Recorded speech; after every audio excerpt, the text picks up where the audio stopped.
मैं एक वनवासी हूं लक्ष्मण, अपने राज्य से निष्कासित। और एक वनवासी किसी के घर, किसी के नगर में प्रवेश नहीं कर सकता। मेरा लंका में प्रवेश करने का प्रश्न ही नहीं उठता। किंतु लंका के भीतर भाभी मां जो दिन रात्रि बैठकर आपकी राह देख रही, उनका क्या भैया? न्याय और नीति भी यही कहते हैं कि परिस्थिति असामान्य होने पर नियमों में बदलाव किए जा सकते हैं। और यहाँ तो ना ये युद्ध साधारण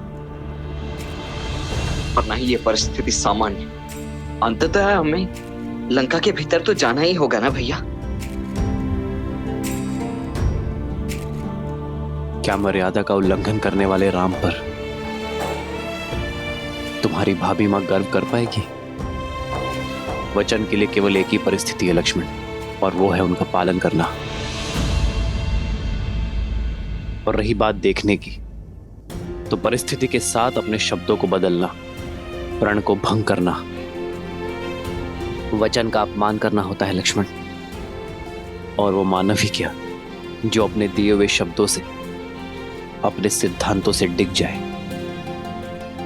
इस वचन के साथ केवल मेरा ही नहीं, माता कैकेयी का भी मान जुड़ा हुआ है लक्ष्मण। और मैं किसी भी परिस्थिति में उनके सम्मान को घटने नहीं दे सकता। तो तब तक इस विरह में उठती उस तड़प का क्या भैया, जिसमें दिन रात आप और भाभी मां दोनों जल रहे हैं? उस चिंता का क्या? वहां भाभी मां जो आपकी प्रतीक्षा में, और यहां आप उनकी। क्या आप उनके लिए भी कुछ नहीं करेंगे? सीता की चिंता तो मुझे अपने प्राणों से भी अधिक है लक्ष्मण। और मुझे अपनी सीता पर पूरा विश्वास है कि वो उस राम की प्रतीक्षा कर रही है जो विवाह में दिए उसके मान और सुरक्षा की रक्षा का वचन निभाने आया है। सीता अवश्य आएगी लक्ष्मण। जिस राज्य के राजा ने मेरी सीता को अपमानित कर बलपूर्वक उसे अपना बंदी बनाया है, और अब ये युद्ध तब भी पूर्ण होगा जब उसी राज्य का राजा सम्मान सहित मेरी सीता को मुझे लौटाएगा। तब तक मैं यहां हर क्षण उसकी प्रतीक्षा करता रहूंगा।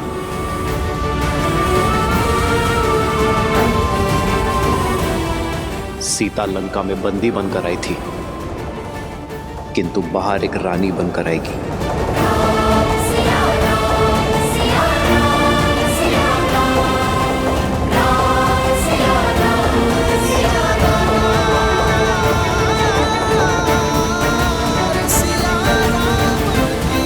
अद्भुत है श्री राम का वचन पालन, उनकी मर्यादा और न्याय के प्रति उनकी सोच।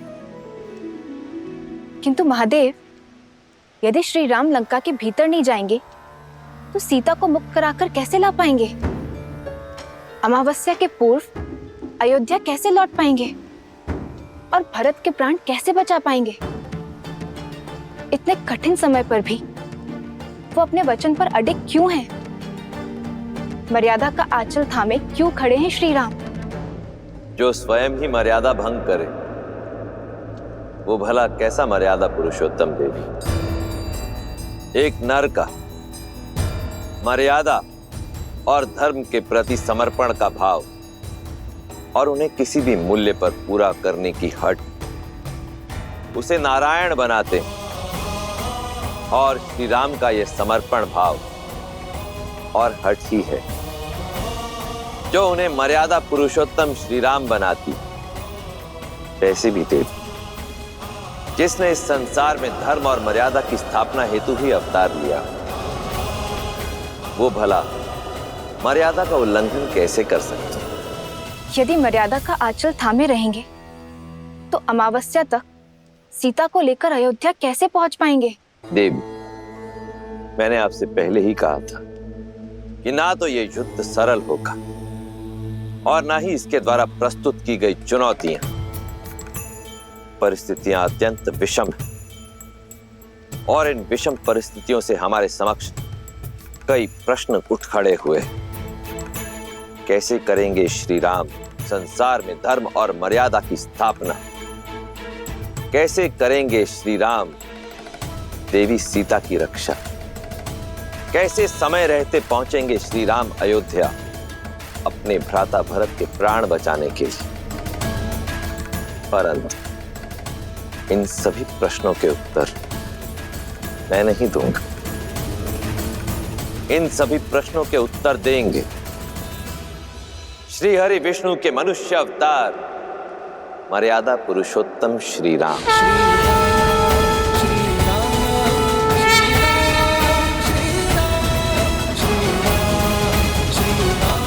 हनुमान में लंका की सीमा में प्रवेश नहीं कर सकता, किंतु सीता के प्रति मेरा विश्वास हर सीमा लांघेगा।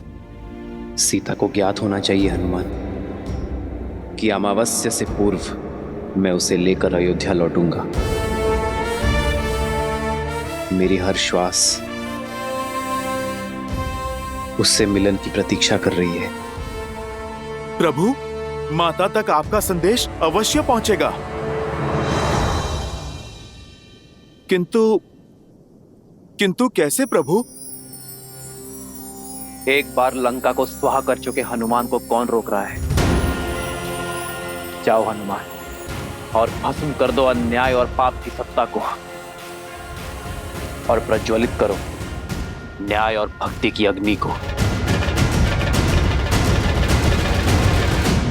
मूलतो ब्रह्म रूपाय मध्यतो शक्ति रूपिणे अग्रतो शिव रूपाय वृक्षराजाय ते नमः। मूलतो ब्रह्म रूपाय मध्यतो शक्ति रूपिणे अग्रतो शिव रूपाय वृक्षराजाय ते नमः।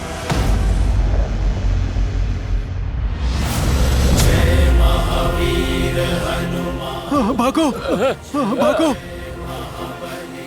अरे ये तो वही है, फिर आ गया हाहाकार मचाने। भागो, प्राण बचाओ, हनुमान आ गया है, भागो। अरे डरो मत, वानर हूँ, राक्षस नहीं। तुम लोगों ने पहले भी तो बांधा था मुझे। आओ आओ, मुझे फिर से बांध लो। मेरी पूंछ में अग्नि नहीं लगाओगे? अरे आओ।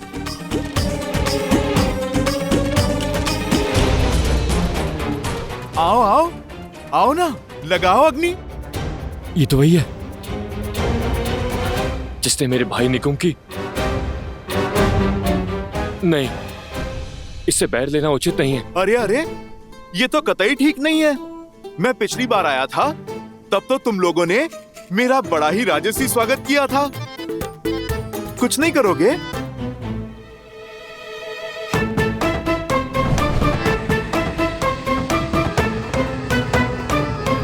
अरे भाई, विलंब किस बात का?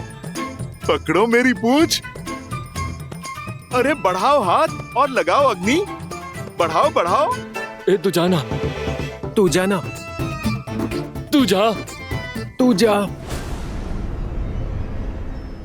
अरे भाई, ये तो बुरी बात है ना। मैं मित्र बनकर बात कर रहा हूँ, तुम प्रहार करने आगे बढ़ रहे हो।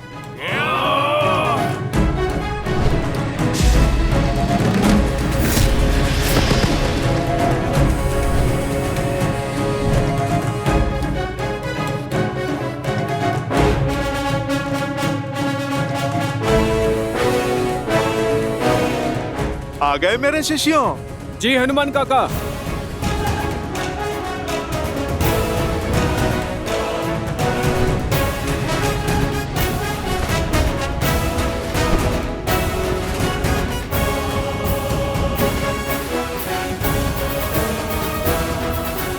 अरे तुम तो बड़े विचित्र हो।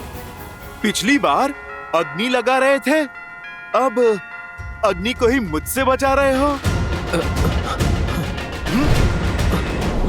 भागो भागो भागो। चलो, अब दीप प्रज्वलित हुआ, अब कार्यक्रम आरंभ करते हैं। जय हनुमान ज्ञान गुण सागर, जय कपीस तिहु लोक उजागर, रामदूत अतुलित बल धामा, अंजनी पुत्र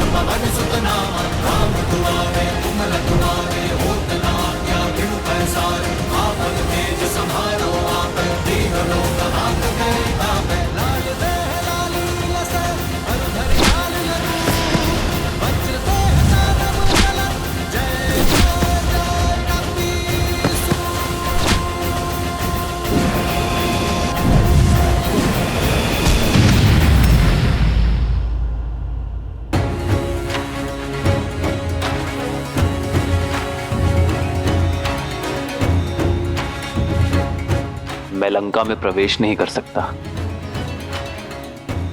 किंतु मेरे बाणों पर ऐसा कोई प्रतिबंध नहीं है।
प्रभु, आपसे एक प्रश्न पूछूं? मुझे आप पर पूर्ण विश्वास है, किंतु एक बार लंका जल चुकी है, पुनः जलाने से क्या लाभ होगा? मेरा अर्थ है, इस निर्णय के पीछे अवश्य ही कोई गहरा कारण होगा, कोई युक्ति होगी। मैं आपकी जिज्ञासा शांत तो कर दूंगा विभीषण, किंतु मेरे निर्णय का कारण आपके दुख का कारण हो सकता है। क्या आप अब भी जानना चाहते हैं? क्या कहा तुमने? एक बार फिर? ये मरकट हर सीमा लांघ रहे हैं।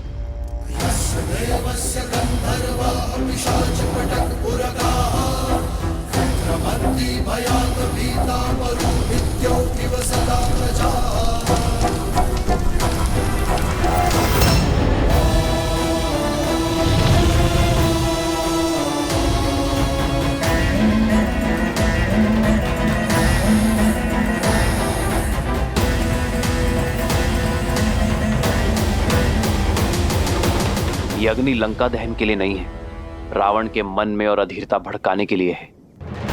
जब व्यक्ति अधीर हो जाता है तो उसके विवेक पर विकार हावी हो जाता है, उसके सोचने की शक्ति क्षीण हो जाती है, और मैं चाहता हूं रावण इस युद्ध की सबसे बड़ी भूल करे, शीघ्र अतिशीघ्र करे। कैसी भूल प्रभु? मैं कुछ समझा नहीं। कुंभकर्ण, आप ही ने सूचना दी थी ना? रावण के पास ब्रह्मास्त्र से भी बड़ा अस्त्र है। कुंभकर्ण, जो अभी निद्रा में है, यदि वो 2 दिन तक और सोता रहा, अपनी निद्रा पूर्ण कर ली,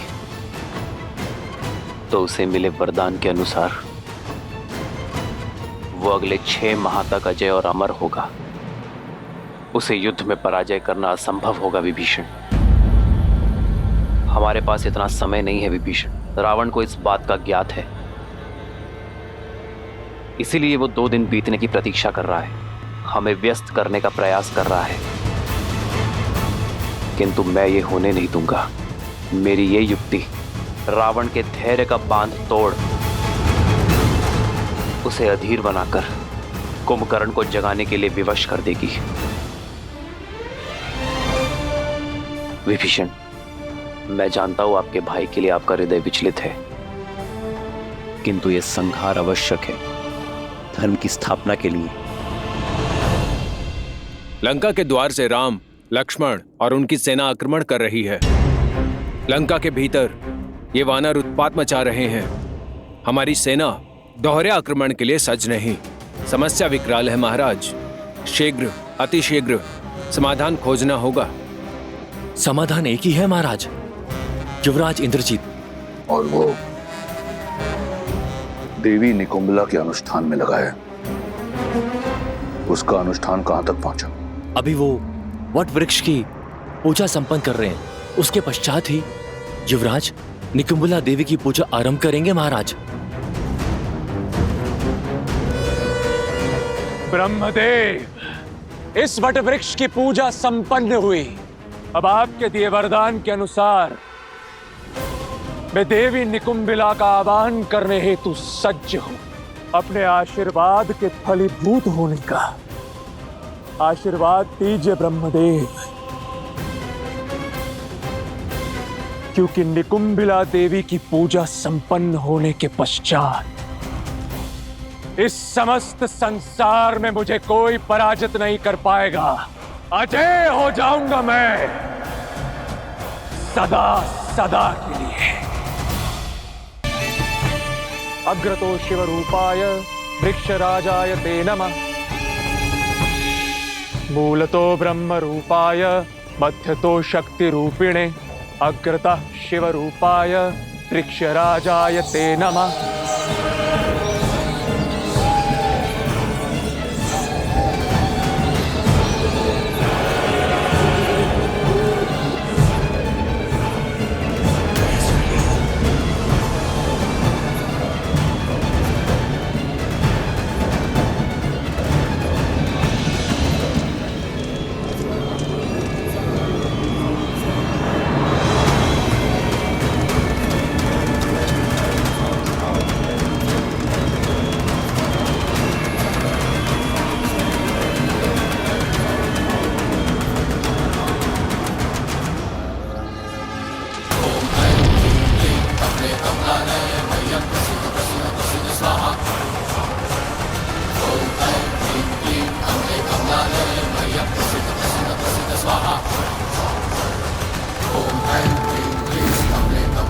हे देवी निकुंबिला, मैं दशानन रावण पुत्र इंद्रजीत आपका आवाहन करता हूं। आपसे अजय रथ और शक्ति अस्त्र मांगता हूं और यह आशीर्वाद चाहता हूं कि आपके शक्ति अस्त्र से मैं उन वनवासियों के जीवन का अंत स्वयं अपने हाथों से लिख सकूं। समस्त लंका की आस और मेरे पिता का विश्वास केवल मुझ पर टिका हुआ है और मेरी आस और मेरा विश्वास आपके आशीर्वाद पर, मेरे अजय होने के वरदान पर। इसलिए अब जब तक मेरी मनोकामना पूर्ण नहीं हो जाती, मुझे वो अजय रथ और शक्ति अस्त्र प्राप्त नहीं हो जाता, मैं अपना रक्त आपको समर्पित करता रहूंगा।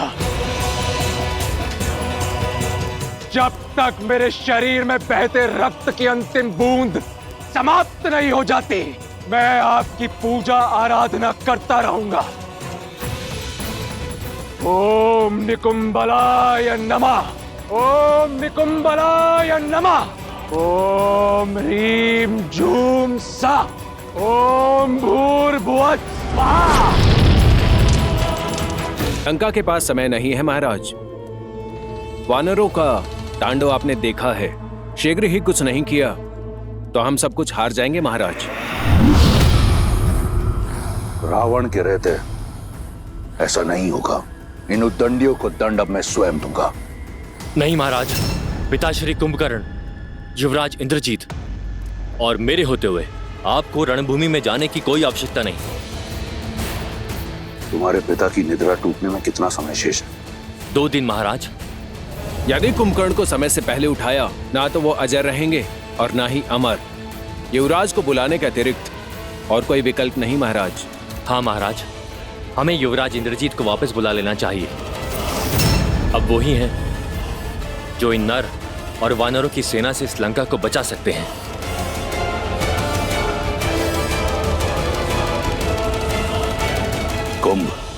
कुंभकर्ण को जगाने की तैयारी करो।